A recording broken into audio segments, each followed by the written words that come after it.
बांग्लादेश में फिर माहौल बिगड़ने वाला है। ये यूं कहा जाए कि बांग्लादेश में बड़ी साजिश अब नाकाम हो गई है। बांग्लादेश को लेकर सबसे बड़ी खबर यह है कि बांग्लादेश में शेख हसीना की वापसी की अब चर्चा होने लगी है। आपको हम वीडियो में आगे बताएंगे कि कैसे बांग्लादेश में शेख हसीना की वापसी हो सकती है और आने वाले समय में बांग्लादेश में भारत के समर्थन में कोई बड़ा फैसला आ सकता है। उससे पहले आप बांग्लादेश के सेना प्रमुख की उस चेतावनी के बारे में जान लीजिए जो उन्होंने मौजूदा समय में बांग्लादेश की सरकार चला रहे मोहम्मद यूनुस को दी है।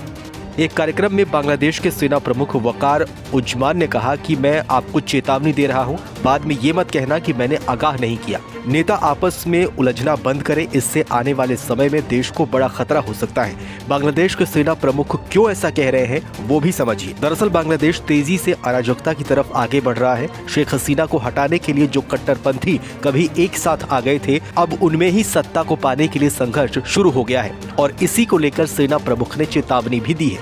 ऐसे में बांग्लादेश में जैसे माहौल बन रहे हैं उसको देखते हुए कहा जा रहा है कि बांग्लादेश में फिर एक बार तख्ता पलट हो सकता है।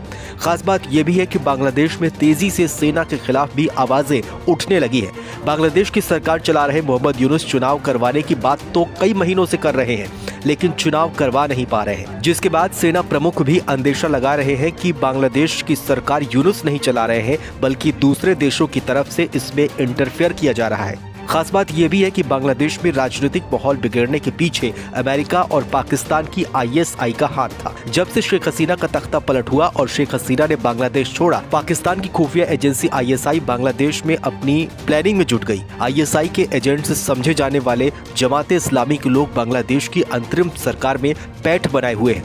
बांग्लादेश की अंतरिम सरकार के मुख्य सलाहकार तो खुलकर अपना पाकिस्तान प्रेम दिखा रहे हैं। अगस्त में पद संभालने के बाद से ही वो कई बार पाकिस्तान के प्रधानमंत्री से मुलाकात कर चुके हैं। बांग्लादेश भारत का एक पड़ोसी देश है और ऐसे में बांग्लादेश और उसकी सरकार में ISI की पैठ बढ़ना भारत के लिए चिंता का विषय है। बांग्लादेश में तख्ता पलट के बाद जब मोहम्मद यूनुस को सरकार चलाने की जिम्मेदारी सौंपी गई तो 18 महीने के अंदर उन्होंने चुनाव करवाने की बात कही थी, लेकिन यूनुस का मौजूदा रवैया देखकर ऐसा लगता है कि या तो वो चुनाव करवाना नहीं चाहते या फिर किसी दूसरे देश के दबाव में चुनाव वो करवा नहीं पा रहे।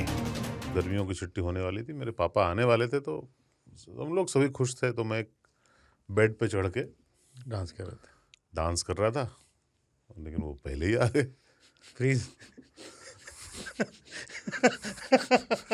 तो मैं उस समय तो कंटिन्यू नहीं कर सकता था, तो फ्रीज फ्रेम टाइप का हो कसम पैदा कर